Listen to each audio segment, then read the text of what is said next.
May I stand, O Lord, in this holy place. May I worship Thee and behold Thy face.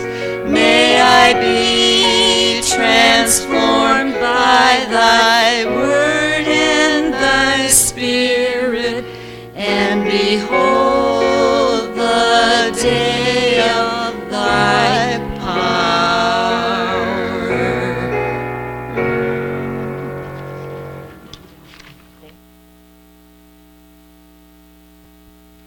Good morning, good morning, good morning. I don't know about anybody else here. Whoa. I need to bring my voice down. Teacher voice comes out every now and then. I was so glad this morning. I got up and I saw frost on the windows of my car. I'm like, yes! Allergy season will be over soon. Anyway, this morning, let's start by holding those that are not with us, those that need some extra prayer. Hold them in our hearts. John Nelson, still recovering. Millie Kelly. Anybody else? Annie, thank you. And anyone else, let's just take a minute to hold them in our hearts as we start this service.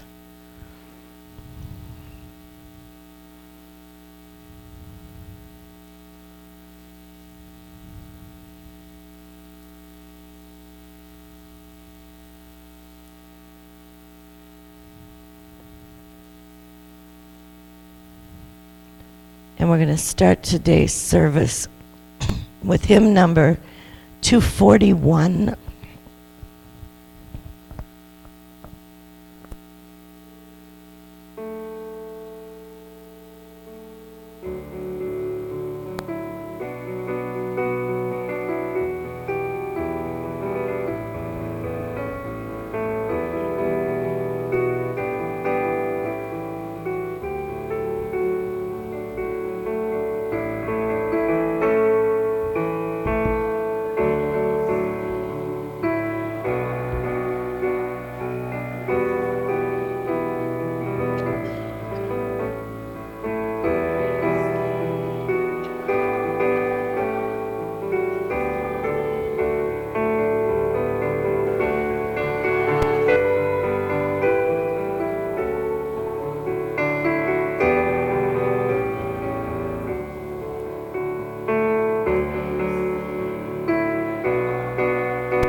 While you're standing, let's recite our, sorry, I wasn't quick enough on that for you.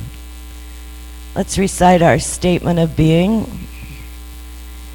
God is all, both invisible and visible. One presence, one mind, one power is all. This one that is all is perfect life, perfect love, and perfect substance. I am an individualized expression of God. I am ever one with this perfect life, perfect love, and perfect substance. And on the back of your bulletin, the purpose of Unity East Church is to teach the universal principles of truth as taught and demonstrated by Jesus Christ and interpreted by Unity.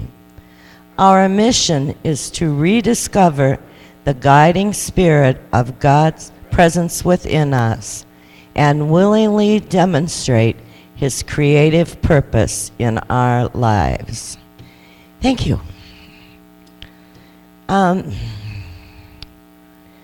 Couple of corrections and a couple additions to the announcements today.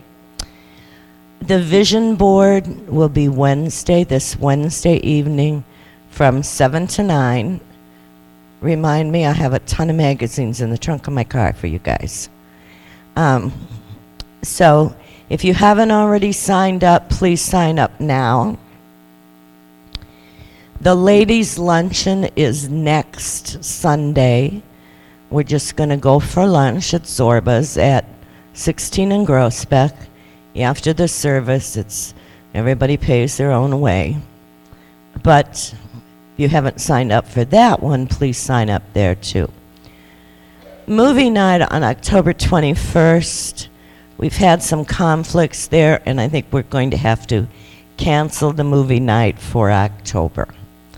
I'll get back to you for that. I'm positive, but right now it looks as though we're going to have to cancel that. Didn't have room in the announcements today, but Sunday, October 30th, is our annual meeting.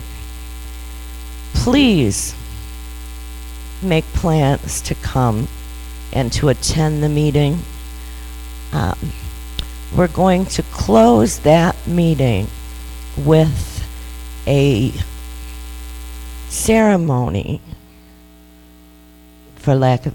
ceremony is what it's going to be.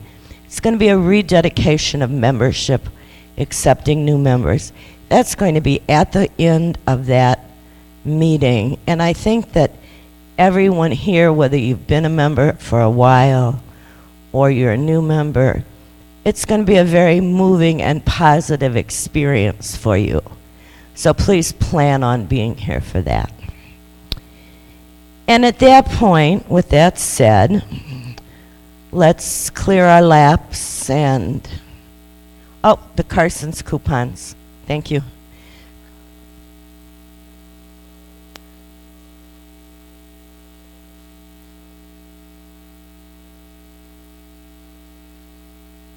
Everybody hear that?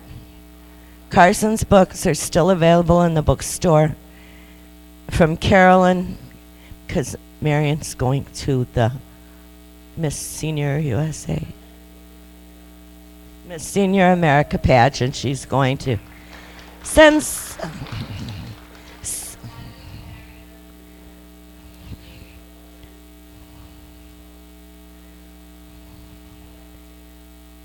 So for those of you that aren't aware, our own Marion Upper was Miss Senior Michigan a couple of years ago, and we're really honored to have you with us. That's a great deal. And if you weren't at the bonfire, you missed the belly dancing by the bonfire. That was the highlight of the evening. One of the highlights of the evening was the belly dancing by the bonfire. Anyway, at this point now, let's clear our laps and get ready to sing and pray the Lord's Prayer.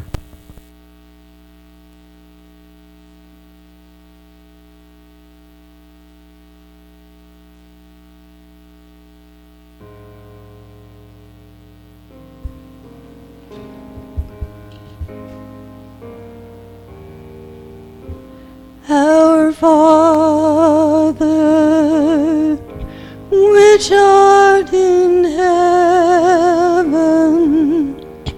hallowed be thy name. Thy kingdom come, thy will be done on earth as it is in heaven. Give us this day our daily bread, and forgive us our debts as we forgive our debtors. And leave us not in temptation, but deliver us from evil. For thine is the kingdom and the power and the glory forever. Amen.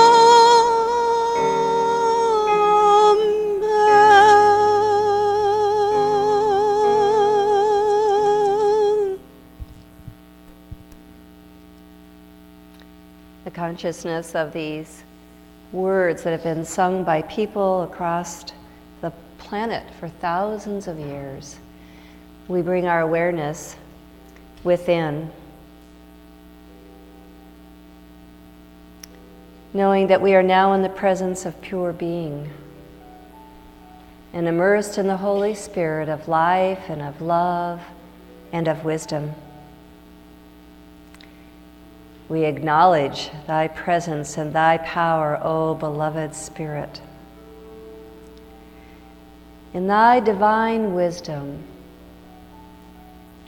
we pray this day, in this now moment, right here, right now, in thy divine wisdom, erase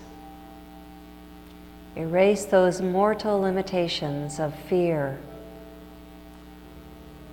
lack, limitation.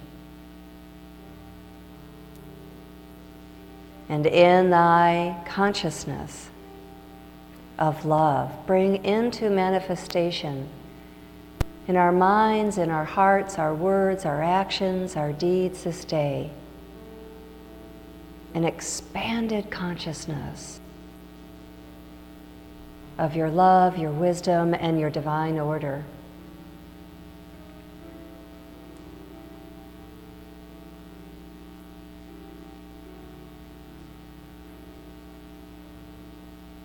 In your presence, we may access and touch into the peace that surpasses all understanding this day.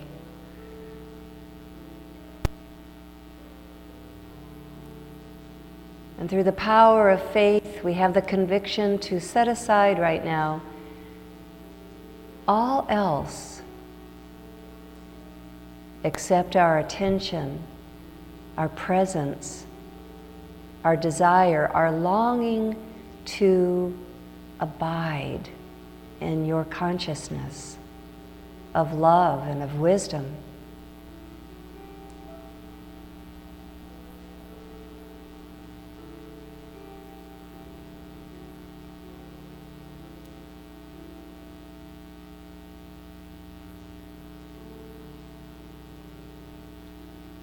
For every thought that arises, the wisdom within speaks words of truth. Peace. Be still.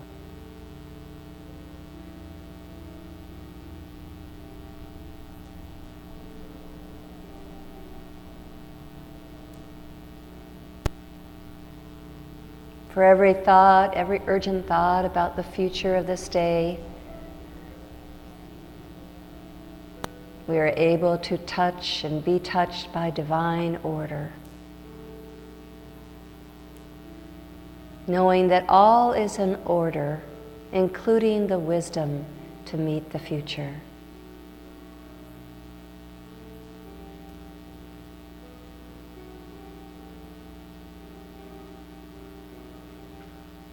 For every feeling, every emotion, every body sensation that arises in the now,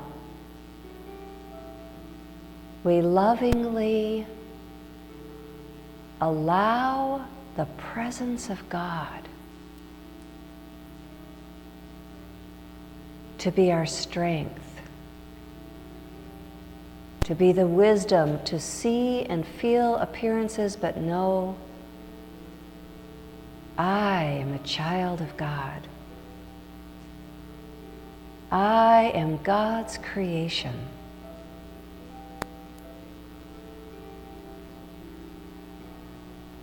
In God there is no sickness. In God there is wisdom to attend to my body, to attend to my community and family.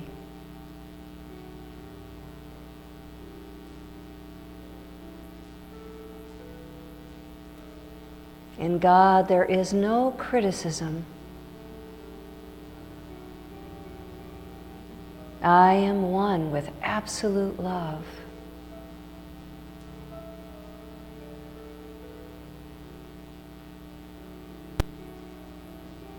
And as I and we as a community enter into the silence, attuned to truth, we know that we are free with the freedom of spirit to be awakened to God's presence.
In this now moment, oh dear friend, Father, Mother, God, Teacher, Beloved One, Universal Presence, Friend,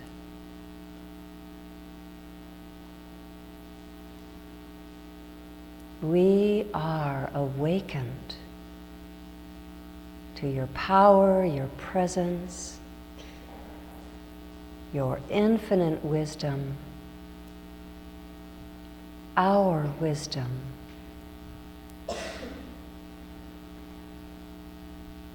And in this wisdom we know beyond the shadow of any doubt, with the conviction of the indwelling faith, that every person that has reached to this ministry for prayer is already now awakened to the source of that which they seek. For all those that are reaching across this planet, that are suffering, that are hungry, that are reaching, searching looking. To those that feel imprisoned and are looking for their way out. In this infinite wisdom, we know that their way in is already established to the source of power and strength, wisdom, love, all that's required to meet any and every circumstance.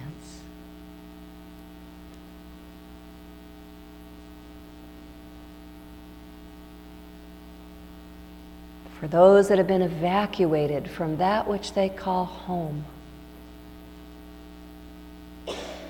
for those that feel homeless, in this consciousness of wisdom and order, we know together with thousands and millions across this planet that we are not alone, that our eternal home is now. And in this consciousness of an eternal home, we are strengthened and empowered to be together and to meet life together.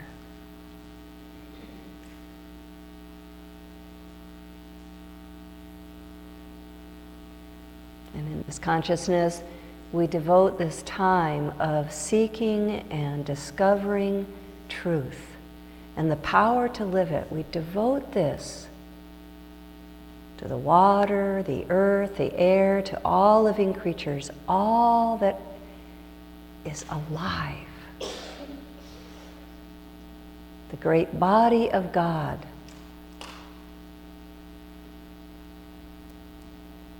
And we seal this intention, this consciousness that has been touched, we seal it in the consecration to live it. The ancient language of Jesus, the word Amen, pronounced Amen, to plant this vision in the earth that it may grow. Amen and Amen. So it is.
Think about His love. Think about His goodness. Think about His grace that brought us through. For as high as the heavens above, so great is the measure of our Father's love. Great is the measure of our Father's love. How could I forget His love?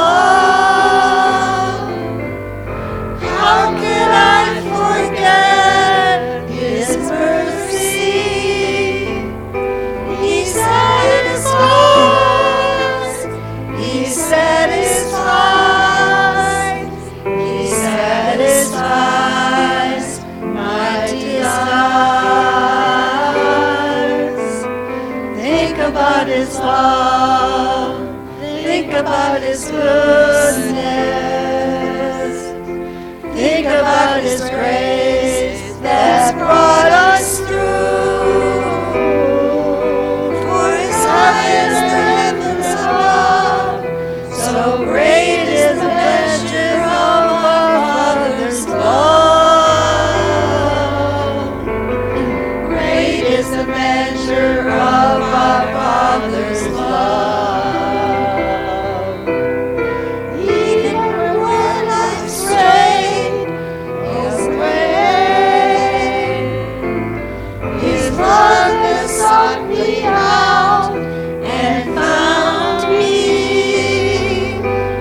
love.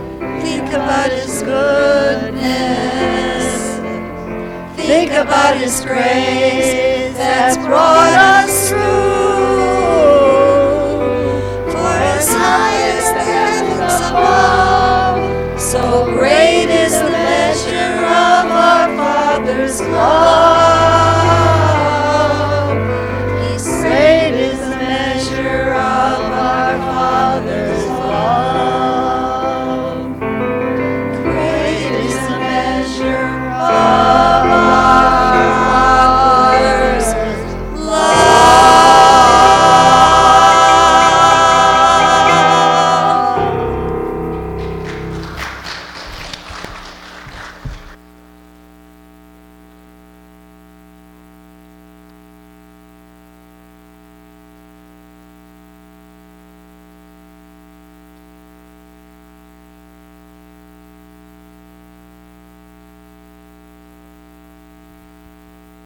Couple of things that I forgot during the announcements. Number one, game day tomorrow with Linda. If you haven't signed up or contacted her or whatever, let her know about that. Also, we're looking for candidates for the Board of Trustees. If you are interested in running for a position, please contact our nominating committee, which is Peggy Everett and Michael Nichols. So, sorry about my oversight there. At this point, I'm going to turn the platform over again to Reverend Kathy Long. She spoke last Sunday on Discovery number 1, and this week it's going to be Discovery number 2. So please welcome Reverend Kathy Long once more.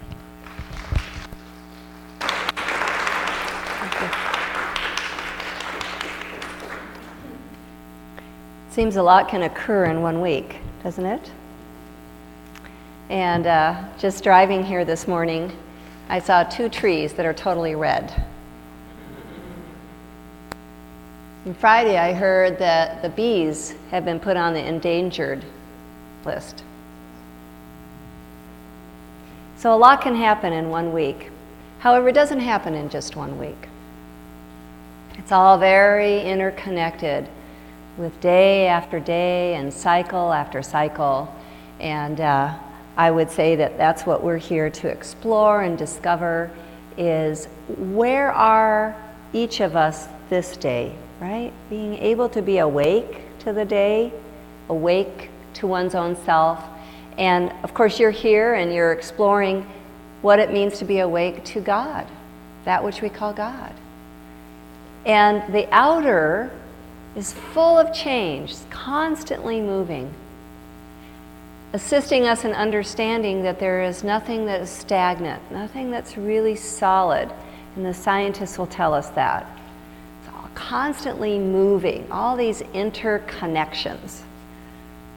I was thinking about that this week, and I had a different picture. You know, you've seen all those little interconnections like the brain and all those dendrites, and they're sending out all those little signals, and we just get these pictures that help us understand what's going on. And I thought, oh, it's really all those interlovings. You know, these interlinkings are really interlovings. They're channels for that which we call God love. And being awake to that being there for us is so powerful. This week, my little update from my students' play area. Last week I told you about Woodville.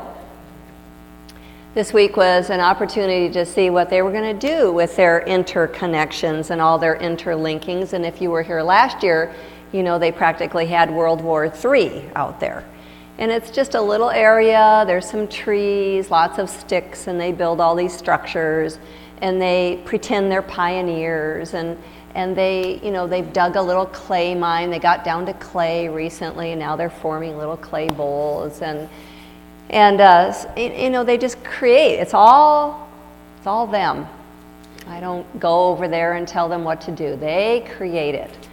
But last week they did encounter what they always encounter, and this should remind you of the adult reality, which they began to get really upset that there wasn't enough resources. And their exchange, their commodity is bark. Okay, so they use bark as money, and they didn't think they had enough. And so some of them were going into each other's shelters, even though we talk about, gee, who owns this? The forest, the chipmunks, it's a playground, really. But they want to have ownership, and so they're constantly learning about how to be together and how to share. And so last week when they had their upset, and as I said in that little biblical story of the disciples being in a storm, and they awaken Jesus, and Jesus wakes up and rebukes the storm. And I found the ability to rebuke the storm out in Woodville last week by saying, "Be quiet." And they all followed me in, and I'm walking across the bridge thinking, now what am I going to do? So we get in, we have our Woodville meeting, and it comes to me, let's put down the topics. Because if we go to the courtroom, he said, she said, that person did this, get nowhere. Have you noticed that? I do that with my husband. I've learned over 39 years, goes nowhere. Tried it for years. Well, you said this, and you said that. It doesn't go anywhere. It's painful. Stuckness. That's my definition of hell, stuckness. So they came up with topics to explore. Okay, this is better than going to the courtroom. But we ran out of time. And so Monday of this week, of course, want that meeting. They want to be able to go into Woodville. And I told them off limits until they start working together somehow. And so what's the first thing they want to do on the list? They want to elect a mayor. And this is what we humans do. When we feel in chaos, we want somebody to be in charge. Please, somebody, figure it out. Mom, dad, president, somebody figure it out. And so they went through this election process, but I'm thinking about how in the outer, this is so often what we do. We can construct all kinds of things in our lives, but at some point, we require order. And it is not an outer order. You can make a great looking house, and you can line up one's calendar, and you can have it all set, but life happens. Life on life's terms, right? And then we begin to feel the need to have a different sense of order. And that's what we started discovering last week, was that in any situation that there could be this wisdom, divine wisdom, that could assist us. And we explore different ways that it might show up. And typically not as a booming voice from on high, because we're in unity. We don't have that concept of God. We live and move and have our being in God. We're not separate from God. It's where science and spirituality are so close right now. It's beautiful. And so we know that God is everywhere present, and therefore divine wisdom is everywhere present. And every now and then I meet somebody or I have an experience where I have these very clear words in my mind. I am not alone. I can remember when that happened for me. I am not alone. And it was so powerful that it melted away all those childhood experiences where I thought I was alone and I thought I was abandoned. And you maybe have had that occur too, where a clarity, an inner knowing occurs that's so powerful that the physical, the construct of the human life is less relevant than the inner knowing, the inner divine order that becomes evident. And we begin living out of that order. So if it's looking back, last week we said Jesus had times of great calm, and in that context would go to the mountaintop, would consistently keep tuning in for an awareness and that experience of God. And yet it would be in the storms that one would be able to see that power of God at work through Jesus, the Christ. So if you're new to unity, then you're just now starting to maybe process and think about what that means to say the Christ. That Jesus could be this amazing human that walked this earth, this amazing master teacher who gave evidence to a new understanding. And that new understanding was intrinsic, was within. The kingdom of heaven is at hand. And that idiom also translates as within. Now, at hand, now, within. And so that when the storms occur and the disciples are out on the seas and they're upset and they're nervous and they wake up the Christ. That's us. That's our story. That we're living our lives and things happen and it gets stormy and chaotic, and the constructs that we thought were so comfortable and were so helpful, and the pension fund that was going to do this, this, and this when we got to a certain age, and the body that was going to be able to go on the trip, and the children that had the best life ever, and they were never going to go through the stuff we went through. And then we find out that our constructs do not help us to meet life on life's terms with an inner order. And that inner order is a wisdom that knows that we have all that we require to meet life.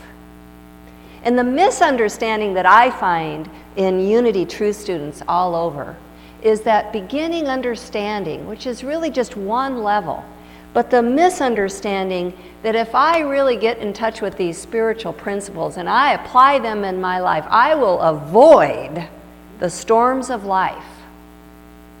Not true. Hurricanes happen. Hurricanes happen.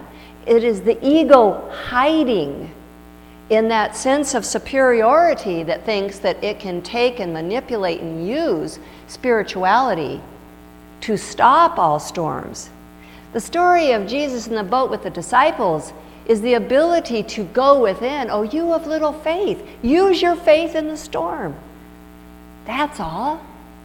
To be able to access in any circumstance the faith, which is a conviction of that which is unseen. So to have a conviction that is so strong that we are able to meet anything and everything. This last week, I had a couple of opportunities to work with the Board of Trustees, to spend time with them, talk on the phone, and be able to offer what I could to this congregation that is going through a storm. We have a name for it. We call it transition. It's transition. And it happens regularly. Doesn't matter which denomination a person is in. You could go and be a part of a Buddhist community. It'll happen there. It happens. It's called change. It is the ongoing change in seasons and cycles of life. And sometimes it happens in ways that it's just erupting. It's difficult. And sometimes it happens and it just feels like a balmy day at the beach. However, the tension in the community that is really that amazing energy, the charge that starts happening. My dear friend Jim Rosemergy, longtime Unity minister, he's just turned 70. He's at Fort Myers, the Unity in Fort Myers, Florida, and he's retiring. And I can tell you it's going to be a balmy day, that transition, his last Sunday. But do you know that tension will be there? It'll be there in that congregation. They'll be grieving. They'll be missing him. They'll be unsure of themselves and their new $600,000 mortgage. This is a congregation that was advised by the professionals that they could raise in a capital campaign no more than $600,000. They ended up raising close to $2 million. Now, this is what's so beautiful about working with Jim, is the realization that we work with the information that we have, but we are so much more. And those tensions that arise in this congregation, I just want you to know that the support systems are here. God didn't go on vacation. And so that there are support systems, and we've created a beautiful ceremony for the end of the annual meeting to honor each and every one of you as members for all that you have done and that you are doing to create this sanctuary of place and space for people to walk through that door, and no matter what's going on in their life, they could access what you and I got to access when we walked into a unity ministry, whenever that was. And we discovered that we were not alone, that we were one with God, and that we could, in fact, open up that relationship with that which we call God. And that there could be a power and a presence in our life that would help us in any and all circumstances. Amen? Amen. Amen. I'm proof. You're proof. So I look forward to sharing more of what I have to share with the congregation as they go through this transition. And having worked with several ministries that are going through transition, I've learned a lot. I'm not a minister out there for hire. No, I'm not looking for a position in a church. And it's so easy that when we go through change, we want to fill that gap. Am I right? The classic example is a couple. They've been together a long time. Maybe they were married, they divorced. And what are the odds that if they immediately go into another relationship, the relationship will be very different? Not great. So for this ministry right now, when you're in this boat and you may feel like, oh, what are we doing? Where are we going? Couldn't we just get some leadership in here right away? I would say that the work that is yours to do and mine to do right now is to know that God is at work. Jesus said, my Father is working and I am working still. Jesus was not a done deal. And you and I aren't. And we have our work. And where do we start? We start in consciousness.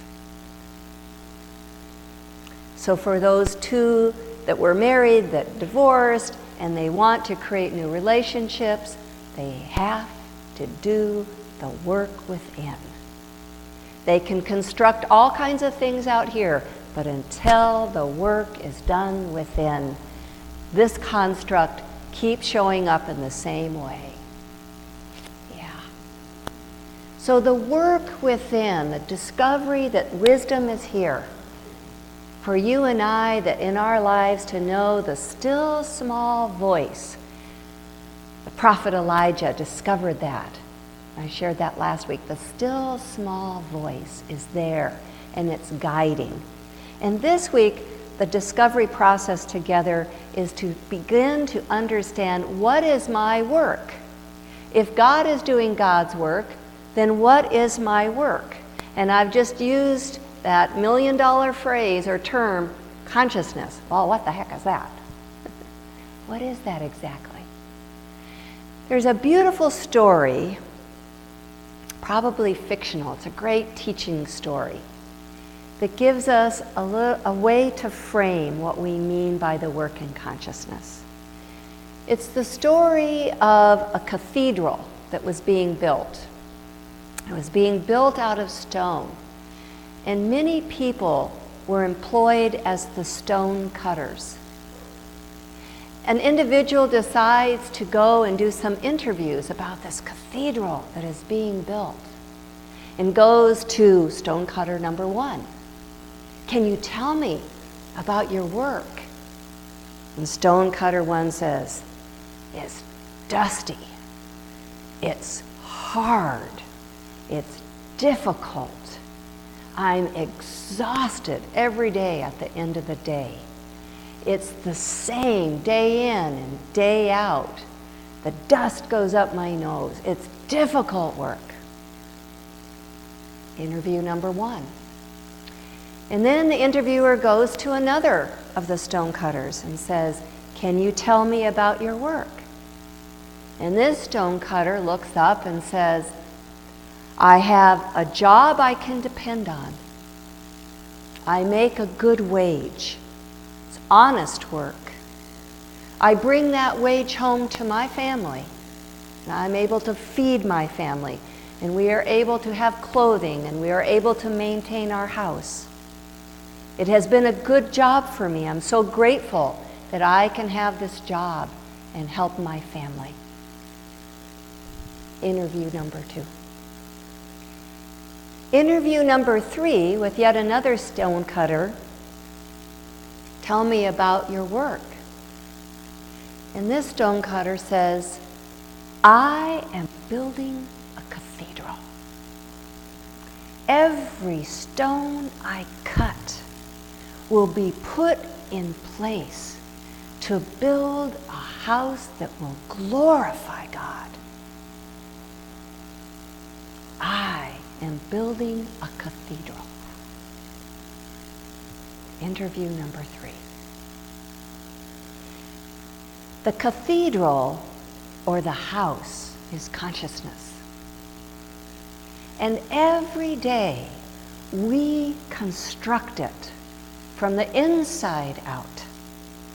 We construct it with our thoughts, and we construct it with our attitudes. We construct it with our willingness to do the work on our own self. I was taught, and I wrote a letter to the editor of my local paper who was damning the leaders of our country. And I thought, my children would read this. So I said, I was taught when you point one finger this way, 3 are pointing back. And what would it take for us to do the work within? The work within. To ask ourselves how we will build the cathedral today. The temple of God. That's who we are. And we may have cut some stones and complained and moaned and groaned for years. It does not change that we are God's creation. And we are here to bear witness to this cathedral, this temple. And it may come through and it may touch another as a smile. Haven Boggs, who was the co-minister at Living Enrichment Center, a very large metaphysical ministry outside of Portland, Oregon. He and his wife started this ministry and from zero up built it. And it's a long story there, but I want to share with you what Haven told me because he had children at home, and so he worked extra jobs, reminding me of my husband and I. He washed windows. And he was on a large apartment building washing a window, and he saw somebody. And he didn't know this until a letter came out in the local paper. And that anonymous person had written the local paper to say thank you to the window washer. I was about to commit suicide, and somebody showed up outside, 10 stories high or whatever it was. Somebody showed up and smiled at me. And I thought, I must be worth living. God works in mysterious ways. When we devote ourselves to building the cathedral in consciousness, then we are we have access in conscious awareness, all that we require. It could be a smile. So simple sometimes, but we make it so complicated. I liken it to when we think about electricity. We know it was there long before it was discovered. It's energy, right? And when we go back to the switch back there, I see some switches to turn on the lights. All you see is this switch. That's all you see. You turn that switch on and it makes the connection that the electricity can flow through and turn on the lights. When we show up and do our part to do the inner work, which is prayer and meditation, we often will sit down and really all we're seeing is the switch. And we don't think we're doing anything. How many of you show up in prayer and meditation and you feel like, I don't know what I'm doing here. I'm just listening to a bunch of gibberish. How could this possibly do anything? I don't feel any better when I get up from the chair than when I sat down in the chair. I would say that's Western mindset, by the way. In the East, they don't necessarily have this challenge like we do, because in the West, we are predisposed to succeed and achieve. So when we sit down to pray and meditate, we are ready to achieve and succeed. I'm going to pray the right way, and I'm going to have the results. Now, is that not the ego hiding again in superiority? I don't know what else is. So it's taken me a long time to figure this out. I'm talking about 40 plus years, but I just share it with you. Because when we arrive in prayer and meditation, when we allow ourselves to show up, which is really our work, Jesus wasn't talking about going out and building temples. My Father is working and I am working still. He did not set about to build another movement or another building or establish new creeds or new laws. He was talking about the work within. Powerful. How are we able to do that which is ours to do? We show up in prayer and meditation. We know by the fact that we have shown up, the switch has shifted. And when I show up, I would say it's less and less words over all these years. It's show up. What shows up? Oh, thought about my friend Yanni, whose son has committed suicide. Yeah. Okay, God, I'm turning that over. Show up. Thought about my son who's applying for colleges. Will he get in? Will he be able to borrow enough money? Oh, turning that over. Okay, God, I'm showing up. You see, the whole process is just about showing up. Waking up. Waking up. So I encourage us in this journey together, and I'll be back here on the 30th, the day of the annual meeting, and we'll have discovery number 3. So discovery number 1, we are always one with wisdom, divine wisdom. Discovery number 2, there's that which is ours to do, and we just show up and let God do God's part.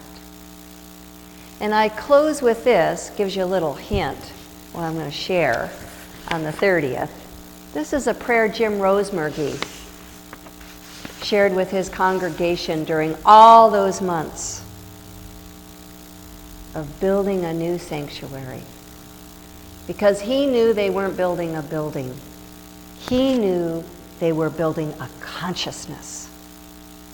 And I know that this ministry right now, the divine appointment, is to grow a consciousness of God that will attract that next leader that will be ready to work at that vibrational level that you now are being called to.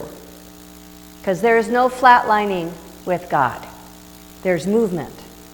And the movement is here, the tension is here, the energy is here, the charge is here. It may feel like the boat is rocking, and you may feel that in your life at any point in time. But when we do our work, we watch what God can do. This is the prayer. Go within now for just a moment. This is the trust prayer. Nothing needs to happen. Nothing is impossible. God works, and I work also. With God, nothing is impossible. It is done, and so it is.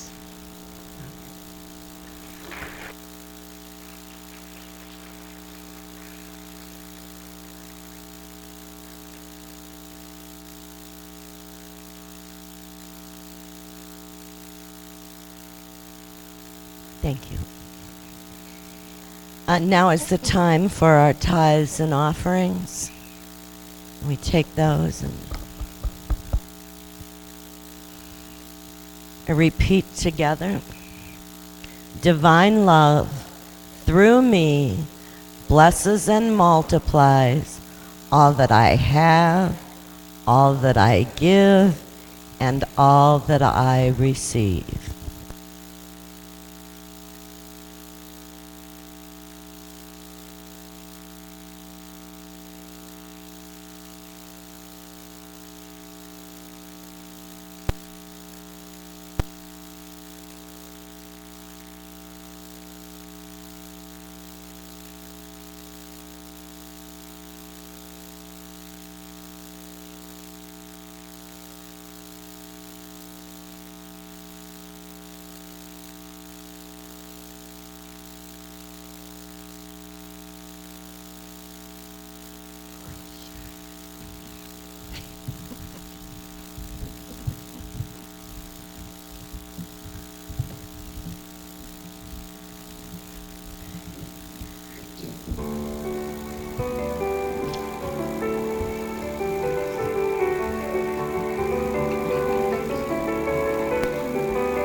Heaven is open to you.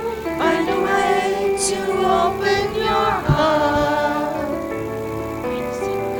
You're so much more than you do. Find a way to open your heart. Open your heart.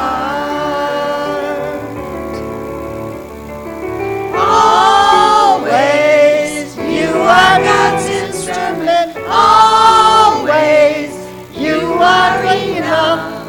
Always, heaven is waiting right here. Sing out the whole world anew. Find a way to open your heart. Whatever's happened to you, find a way to open your heart. Open your heart. Always, you are God's instrument. Always, you are enough. Always, heaven is waiting right here. We're all God's daughters and sons. Find a way to open your heart. See how we all are as one. Find a way to open your heart. Open your heart. Always, you are God's instrument. Always, you are enough. Always, heaven is waiting right here. Always, you are God's instrument. Always, you are enough. Always, heaven is waiting right here. Heaven is waiting right here. Heaven is waiting right here.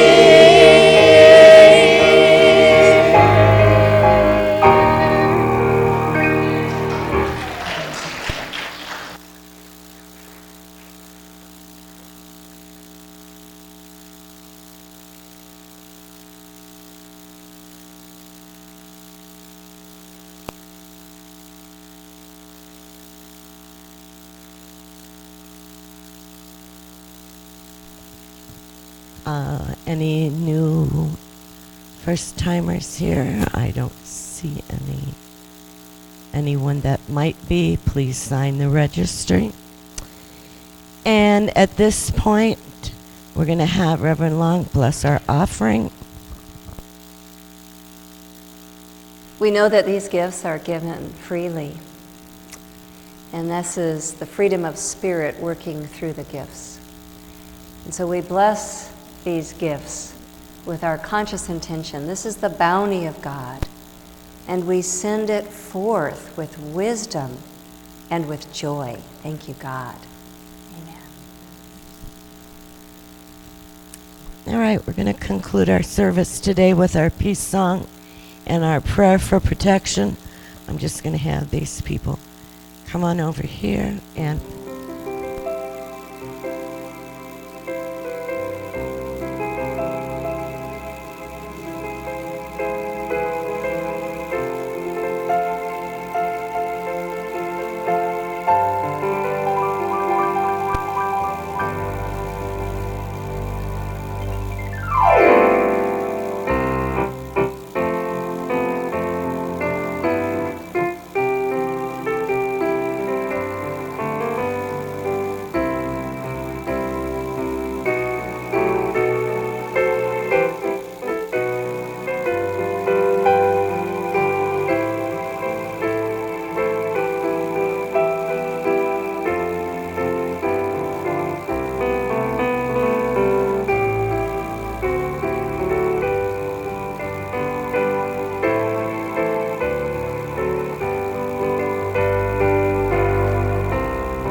The light of God surrounds us. The love of God enfolds us. The power of God protects us.